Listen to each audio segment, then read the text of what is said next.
Appreciate everybody that is in attendance this evening as we recognize, remember, memorialize those that have fallen and made the ultimate sacrifice here within the Anderson County borders. We appreciate you being here tonight to pay tribute and respect to those officers and their families and friends that are represented here this evening. To open this up, I wanted to just share a little bit of encouragement to those, because I know we have a lot of families and friends represented tonight that have lost somebody, myself included, workmates that I have lost, friends. Since my tenure at the sheriff's office, I know a lot of our folks that are standing here representing our different departments here today have also had that experience. And to the families that are here tonight, it is a very familiar words of encouragement as it comes from the good book. So I'm going to read Psalms 23. If you'll listen to the words, if you're from a church background, of course, you'll be extremely familiar with it and possibly know it by heart. But listen to the words as I share it. This is what David wrote. The Lord is my shepherd, I shall not want. He maketh me to lie down in green pastures. He leadeth me beside the still waters. He restoreth my soul. He leadeth me in the paths of righteousness for his name's sake. Yea, though I walk through the valley of the shadow of death, I will fear no evil, for thou art with me. Thy rod and thy staff, they comfort me. Thou preparest a table before me in the presence of mine enemies. Thou anointest my head with oil, my cup runneth over. Surely goodness and mercy shall follow me all the days of my life, and I will dwell in the house of the Lord forever. God bless you, and thank you for being here. I always like to start with my favorite Bible verse, Proverbs 28:1. The wicked flee when no man pursueth, so the righteous are as bold as a lion. We are here today to remember our lions. If someone has asked me to sum up 2022, I believe I could do it in 2 words. Help wanted. We see these signs everywhere that we need help now. Just a few questions. Have you ever had someone to try to run over you with a vehicle? Have you ever had to fight to protect a victim? Have you ever been punched and knocked to the ground and got back up to get in the fight? Have you ever had to perform CPR in an attempt to save a life? Have you ever had to inform a family member that their child had committed suicide? Have you ever had to inform a mother that their child drowned? These are just some of the law enforcement issues that I've dealt with in my career, but each of these issues are being dealt with in our country today. Law enforcement today, more than ever, needs help. I've often said that law enforcement is a calling. And those of us that have been in this for a while know within the first 2 to 3 years if an officer will plant roots or move on to another career. Since our last FOP memorial that we've had here, we've been tasked with many extra duties, such as small and large protests right here on this courthouse square, and also had to face infectious disease such as COVID-19. Amidst this, we've had a lot of turnover within our departments.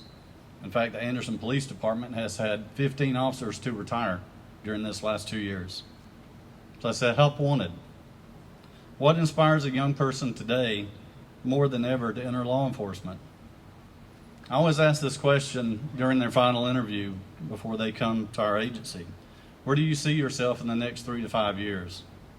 Surprising and refreshing answer is, I want to learn more about my job and stay in patrol. But most people answer K-9, narcotics, or the number 1 answer is forensics. Why? I think today's generation, they want it all and immediately rather than later. When we talk about the public, they want law enforcement to stay out of their business, unless they want you to respond to get in their business and they want it immediately, right then. I believe law enforcement must build a bridge between ourselves and the community. Within the past few months, both the Anderson City and County, we have dealt with major gun violence within our community. So I ask, how are we as a community to grow in the amount of violence that's occurring in the larger Anderson area? For us, this is not a city or county issue, and it's not an upstate issue. It's more of a community issue. So I again say, help wanted. How is a sense of community created and maintained? It doesn't happen by accident. A strong community is based upon citizens' involvement who are committed to the well-being of their community. And I've said this before, law enforcement is a calling. Today's law enforcement that I see enter the Anderson Police Department are willing to help, serve, and are committed. So what kind of help are we looking for in law enforcement? Servant leadership. I always say, and the Bible says, God chooses some of the most unlikely people for leadership positions. The definition of a servant is a person who performs duty for others, is devoted, a helpful follower, or supporter. We all know that what our motto is every day when we pin our badge on. Is very well known to protect and serve. God can take people like you and me and build a kingdom. Unconditional grace means that we are not partners with God. Jesus said in 1 John that you did not choose me, I chose you to bear good fruit. God chooses us. A key part of the identity of my church at First Presbyterian is inscribed on our Welcome Center. I always tend to go to this phrase, sharing the love of Jesus with anyone, anywhere, anytime, any way we can. Safety and security in the community comes from cooperation. We all know the difference that involvement makes. It leads to stable relationships. You're employed, happy with your life. You know the difference between right and wrong. This could lay the foundation for things that really matter. Self-confidence, mental health, improvement, learning, goal achievement. And life is about setting goals. And when you meet that goal, you just need to set a new goal. The world is full of endless opportunities, and it's our responsibility to make this a better place. As you look around today, you see many different uniforms. We're all here today because we all have something terrible in common. We know of one person who gave their life to serve this community. During the past 2 years, on September 22nd, 2021, Lieutenant Ethan Caskin of the Anderson Police Department was inducted into the South Carolina Law Enforcement Officers Hall of Fame. I placed his plaque on the wall at the Hall of Fame at the Criminal Justice Academy. On Thursday, October 14, 2021, Lieutenant Caskin was recognized and remembered at the Candlelight Vigil in Washington, D.C. His name is now inscribed on the National Law Enforcement Officers Memorial. Ethan had a gift of patience and the ability to talk with anyone. He never met a stranger and was equally kind to residents, business owners, and the homeless. He was passionate and understanding. He never rushed to judgment, all while having the constant ability to reason. You know, most law enforcement issues just come down to one thing. A person just wants someone to listen to their problems. Ethan, we thank you for allowing us to serve with you in this Brotherhood of Blue. Your dedication to our agency and your leadership, we will never forget your ultimate sacrifice. In the Gospel of John, Jesus tells us that Jesus tells us that greater love has no man than one that lays down his life for his friends. I'm certain that everyone here joins me that we will add no more names to this law enforcement memorial. But the very nature of what we do, how the safety and well-being of others is most important, and how public safety runs to danger when everyone else is running away, all but ensures those who give their lives will be in the line of duty. As citizens protected by the courage and alertness, we need to take time to say thank you to those who stand between us and harm. We can say this not only by saying it, by recognizing the challenges the men and women before me today face, wearing the badge, and support them what they do to protect our community. To all those standing on the stage in Anderson County Law Enforcement, I say thank you. And for our law enforcement families here today, stay strong. May God bless and protect not only our country and state, but bless all those that wear the badge so that we may be safe. I now have the privilege of introducing our speaker today, Cassie Elia Ray, and I will just tell you a little bit about Cassie. She founded Serve and Connect in the memory of her late husband, Officer Gregory Elia, who was killed in the line of duty on September 30th, 2015. Under her leadership, Serve and Connect has grown from a simple hashtag campaign to a movement dedicated to creating positive change. Her fulfillment to our mission continues to receive national attention and numerous awards. A few notable recognitions include Time Magazine for People Bridging Divide Across America and South Carolina Business Monthly's 2022 Best Nonprofit Executive. She is a member of several work groups, including the International Association of Chiefs of Police Subcommittee on Community Policing and the American Psychological Association's Presidential Task Force on Reducing Officer Use of Force. Cassie earned her master's and doctorate degree in clinical community psychology from the University of South Carolina. She is the proud mom to two sons, Salvatore and Silas, and in October 2018 married Mitch Ray. Cassie is passionate about servant leadership, helping others with experiencing grief, and inspiring society that us versus them gets us nowhere, but that together we are better. Cassie spoke to the leadership today at the Anderson Police Department, and I'm proud to say that the Anderson Police Department is a partner of Serve and Connect with Greg's Groceries. I'm honored to introduce a dynamic speaker to you, and also my friend, Cassie Elia Ray. Thank you so much, Chief Stewart, Sheriff McBride, the Anderson County Fraternal Order of Police, and everyone who's here this evening. It is truly an honor to be amongst all of you this evening. I was so blessed to spend time learning more about the men and women who gave their lives in the line of duty in Anderson County in preparing for the speech.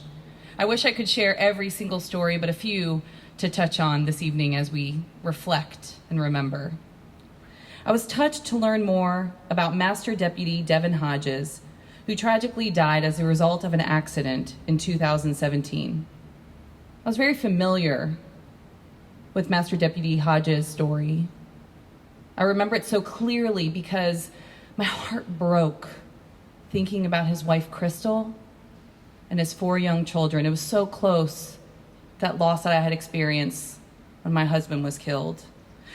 But it wasn't until preparing for the speech that I got to really learn more about Devin and fully appreciate how deeply respected he was by his brothers and sisters in blue.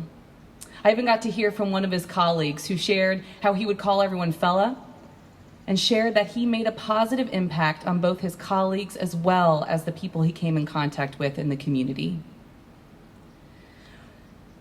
To this day, his legacy lives on through Crystal, who raises money to support the safety of first responders in boating and also supports scholarships for the families of officers. Just amazing. I also got to learn more about heroes like Anderson County Deputy Alex Burdette, who died on March 12, 2005 after being struck by a vehicle. He was off shift, but still stopped to help. What a hero. I knew about Deputy Burdette because of his wife, Nicole, who has made such a lasting impact through her work with the South Carolina Concerns of Police Survivors, and I've been directly impacted by Nicole's leadership. But I was so touched to learn more about what their family has done. Every year they have done a blood drive in his memory. And I teared up learning about how in 2021, when his daughter Carly graduated valedictorian, she was surrounded by deputies celebrating her in her graduation. So beautiful. I was moved to learn about Lieutenant Ethan Caskin, who was killed on September 25th, 2020, after being hit head-on in a vehicle collision. I read how Chief Stewart shared, "It's a loss for our community. He would do anything for this community. He loved his job in law enforcement." And I read about how his wife Tracy shared, "He was the epitome of what a good cop is. He was a beautiful human being. He was a wonderful husband, and that goodness came from within him. It came from his faith. It came from a generosity of spirit and a belief that everyone deserves a second chance.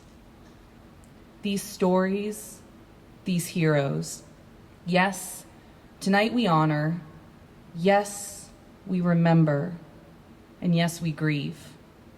But there is something else that we must do, and that is celebrate their incredible love and let it inspire our path forward.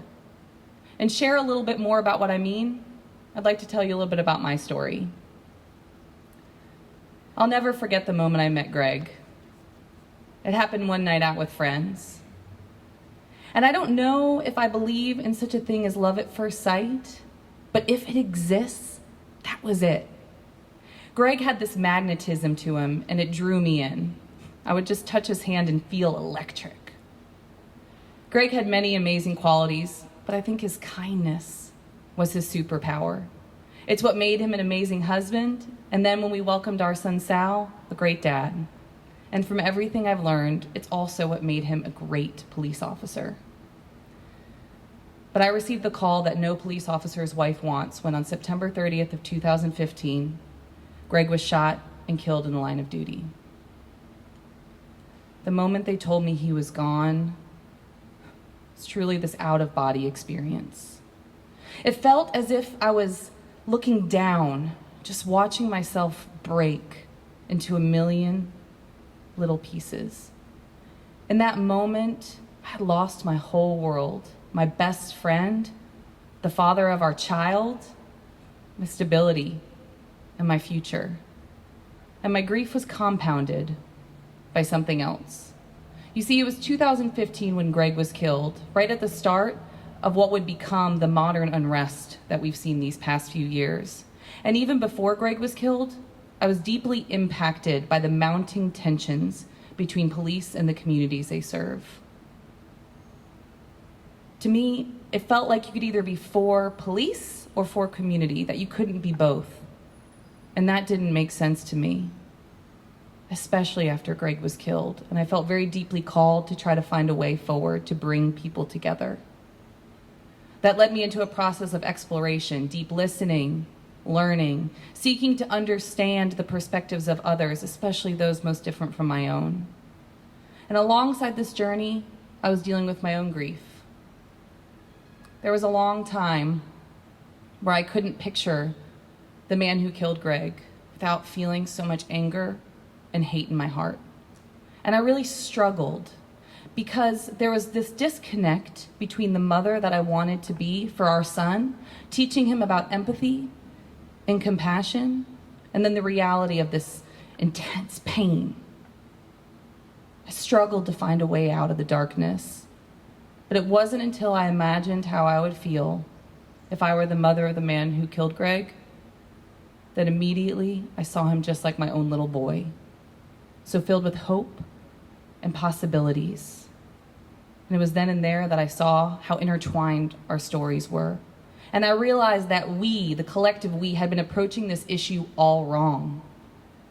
What if, instead of focusing on the end result and looking to place blame, we shifted our frame of reference and actually looked to come together to prevent these tragedies from happening in the first place? What could we be capable of? And that's where Serve and Connect, the organization that I founded in Greg's memory, was born. We envision a future where police and citizens are working together as one community to address root causes of crime and promote safety so that everyone can thrive.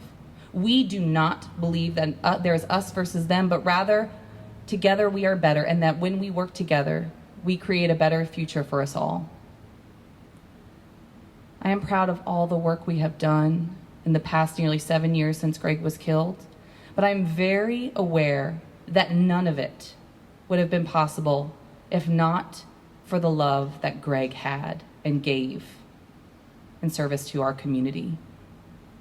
I know the impact of that love because I was a direct recipient of that. You know, Greg, he saved me. He saw something in me that I couldn't even see in myself, and he is the reason that I am able to stand before you here today and hopefully carry on his legacy of love. And that's really the message here tonight. Yes, we mourn. Yes, we grieve. Yes, we honor. Yes, we remember. But tonight, let us not walk away in sadness. Let us walk away with hope and empowerment, and that is because of the love that our fallen officers have given. If Devin and Ethan and Deputy Burdette were all able to give that love, and if their wives, Nicole and Crystal, could continue their legacies in that way, then we are all capable of that love. But we have to rise, to follow in their footsteps, and to walk the pathway that they paved for us. So let us go forth and let us love in their memory. Thank you so much. If you have your program with you, you'll see the names there. You want to read along with me. Fallen heroes: Marshal Jeremiah Hughes, the town of Easley, in the watch June 24th, 1892. Deputy U.S. Marshal John Burt McAdams, Anderson County Sheriff's Office, in the watch February 20th, 1909. Patrolman Arthur Hughes, Honeypath Police Department, in the watch August 28th, 1920. Patrolman William Gibson, Anderson Police Department, in the watch August 14th, 1924. Deputy Sheriff James R. Bud Wilson, Anderson County Sheriff's Office, in the watch April 11th, 1926. Deputy Sheriff Luther A. Martin, Anderson County Sheriff's Office, in the watch November 18th, 1928. Captain John Olin Sanders, South Carolina Department of Corrections, in the watch December 12th, 1937. Patrolman Willis Edwin Sanders Sr., Anderson Police Department, in the watch April 15th, 1947. Patrolman William Legan Acker, Anderson Police Department, in the watch December 25th, 1956. Deputy Sheriff James Tillison, Anderson County Sheriff's Office, in the watch April 29th, 1927. Deputy Sheriff Levis T. Sexton, Anderson County Sheriff's Office, in the watch May 15th, 1965. Patrolman Earl Dean Compton, Iowa Police Department, in the watch August 13th, 1967.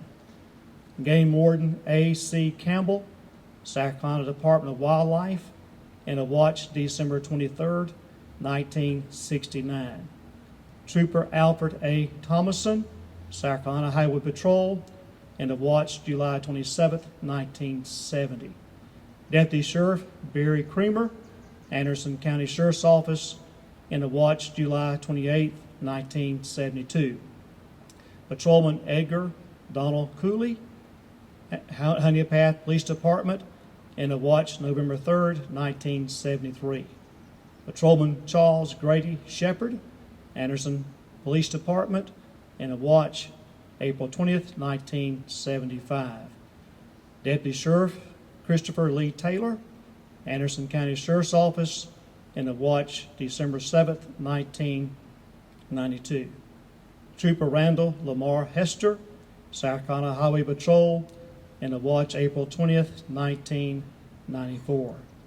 Deputy Sheriff Marcus Lyman Whitfield, Greenville County Sheriff's Office, in the watch April 13th, 1999.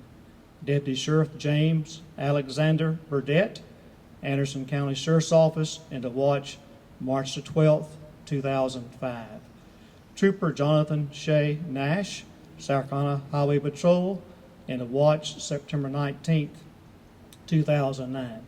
Anderson County Sheriff's Office, Deputy Sheriff Devin Presley Hodges, Anderson County Sheriff's Office, in a watch June 1st, 2017. And then also, if you look, there's the list of the fallen K-9 heroes. K-9 Duchess, Anderson County Sheriff's Office, in the watch March 28th, 2002. K-9 Heiko, Anderson County Sheriff's Office, in the watch October 21st, 2015. And K-9 Roscoe, Anderson County Sheriff's Office, and at Watch, August 12th, 2020.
My name is Karen Zubinski, and I am part of the FOP Lodge 10. And tell me why this event is important. Why do you spend your time with this kind of... It's important because we need to remember that people sacrifice their lives for the peace that we have, and we also need to honor the police officers that are working as well. And how long have you been involved in this kind of thing? Probably about 5 years since we moved from South Carolina.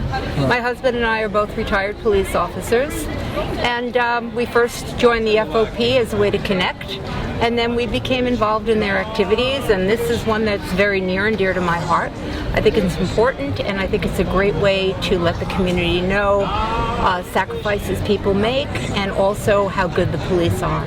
Well, it's always important to honor our fallen police officers. We should never forget them. We should let their families know and everybody else for the people to come, the brotherhood of the law enforcement. Let them know we are thinking about them. The ones that's still here and all, we're thinking about them and appreciate what they do and thank them for the job they do, protecting us night and day, 24/7.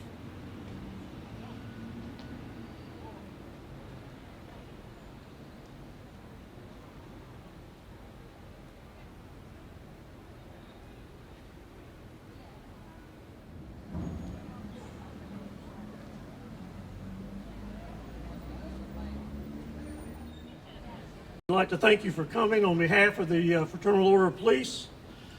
I'd like to welcome you to the Police Officers Memorial Service.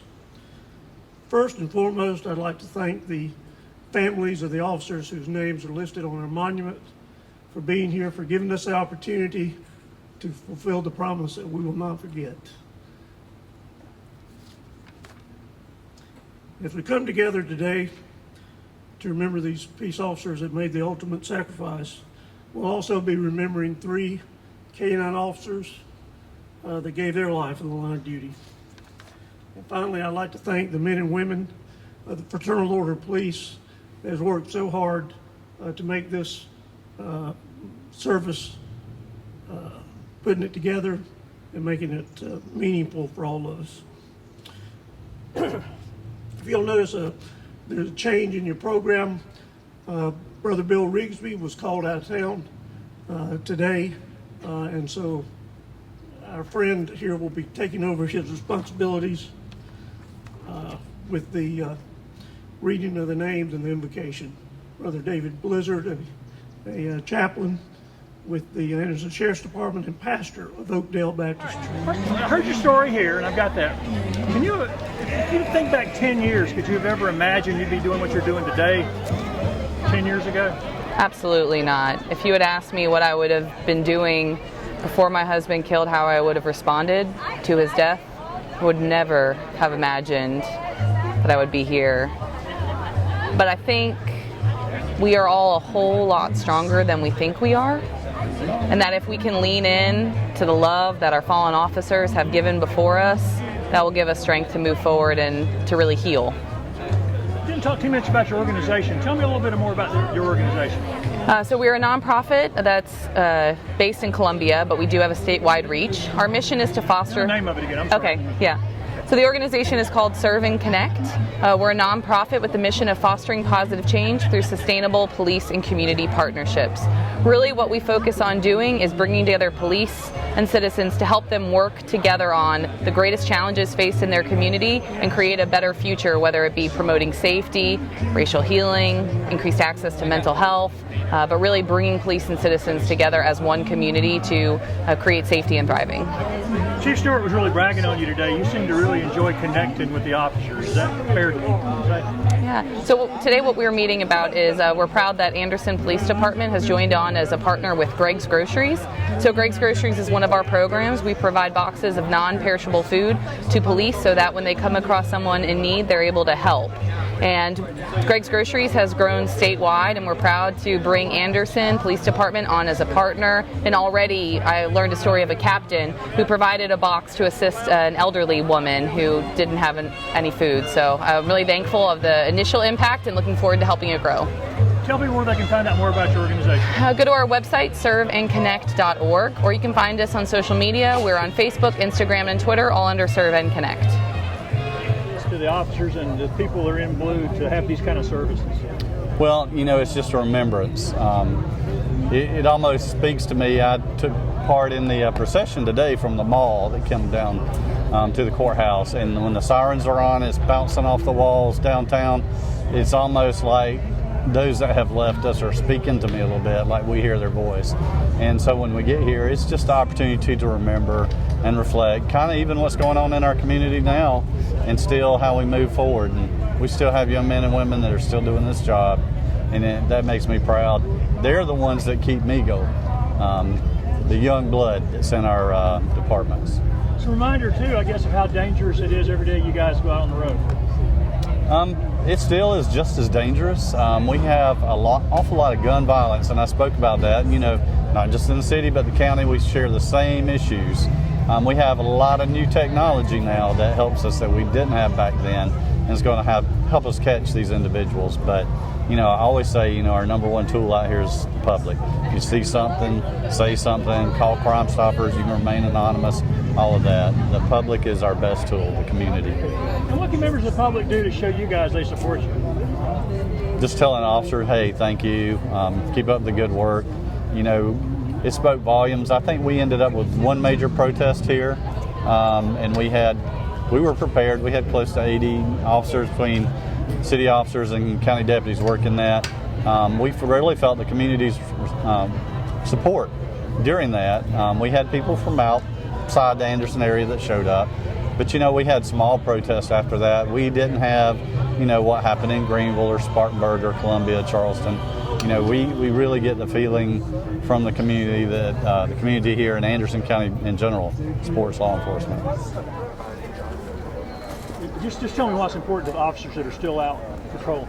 Yes, sir. Well, it's very important. A lot of these guys that are still working, and myself included, have experienced losing a coworker, a friend, and of course, I've been through it twice now, and with the sheriff's office, and so it's just a time to go back and honor these names that have been put on our wall here in Anderson, and just to you know, show the family support. I saw a lot of families out here that belong to officers, they're fallen officers, and it's just great to see them out, and of course keeping their family members' legacy living on, and just saying their name and remembering them every year. And of course we do that at the walk in the park in October as well. And it's you know, these people died for their community, and it's, you know, you don't think about stuff like that here in Anderson, but if you look back over all the names, you're like, wow, there's a lot of people that have made the ultimate sacrifice serving their community here,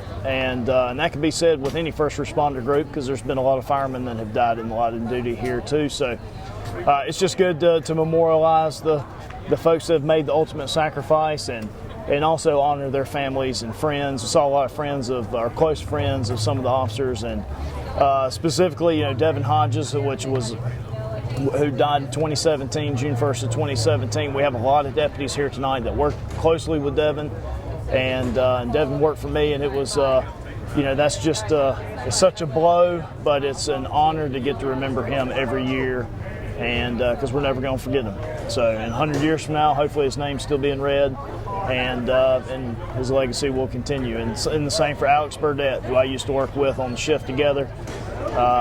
It doesn't seem that long ago, 2005, when he died and passed. And but anyway, and of course, Chris Taylor's parents were here tonight, of course, and that was before my time. But 1992 really wasn't that long ago. So. Is it also a reminder of how dangerous your job is? It is dangerous, and for those that still do it today, and I believe it's gotten more dangerous.